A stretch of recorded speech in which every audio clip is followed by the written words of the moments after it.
All right, we're doing about 5 minutes. I apologize if you hear a little voice in the background. Me and my mom are working at the same time, so we overlap a little bit. But, so forgive me there, but it shouldn't be that big of a deal. And today we're going to be talking about the first step of change. And every time that I've made a major change in my life, it has always started with the biggest word that today seems like no one wants to actually do, and that is taking accountability.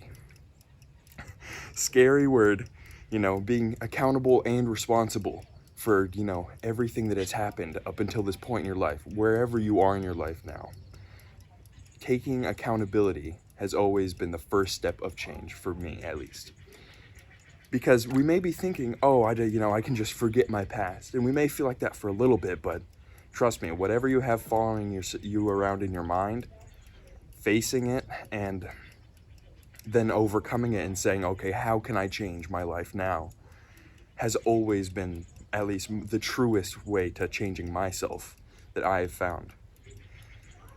Because I think that, no matter where we go, it is going to follow us. And so until we face it and realize, okay, maybe I messed up, maybe everything in my life up until this point stemmed from me, the good and the bad.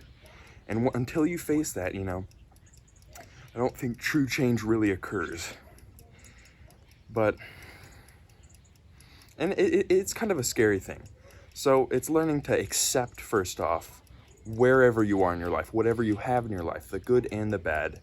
And then the second step to really changing there is responsibility.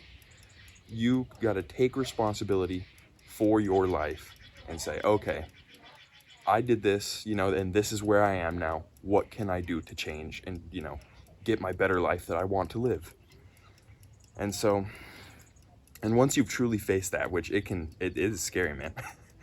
I think that no matter who you are, we all have things in our mind that just follow us around. We can forget it for some time, but they pop back up. And that is scary. So until you face that, you're probably gonna, even if you may make some changes, you may fall down and kind of like when you're alone and kind of like, maybe not even alone like in reality, but in your own mind, you're like, you can face it. You really remember it. You know it's there. And so facing it is the only true way. And then after that, it's really learning to forget the past. The past is not real. It was real once. The only real thing is now, the moment that we're living in. And it is even constantly becoming the past. Whatever I just said now, it's in the past. And now, I have it recorded now, but realizing that your entire past is not real anymore. You remember it, so it's like it's a recording. However, it's not real. Delete the recording. Well, actually, don't delete it, but learn to not constantly look and replay it and, take it personally. Looking at the past to recognize mistakes and change your future can be great, so you don't make the same mistakes. But then past that, live in the future and look, or sorry, that would be cool if you could do that, but live in the now and look towards the future. And that is really the best way to live. Learn from the past, live in the now, and look towards the future. Ooh, that's loud.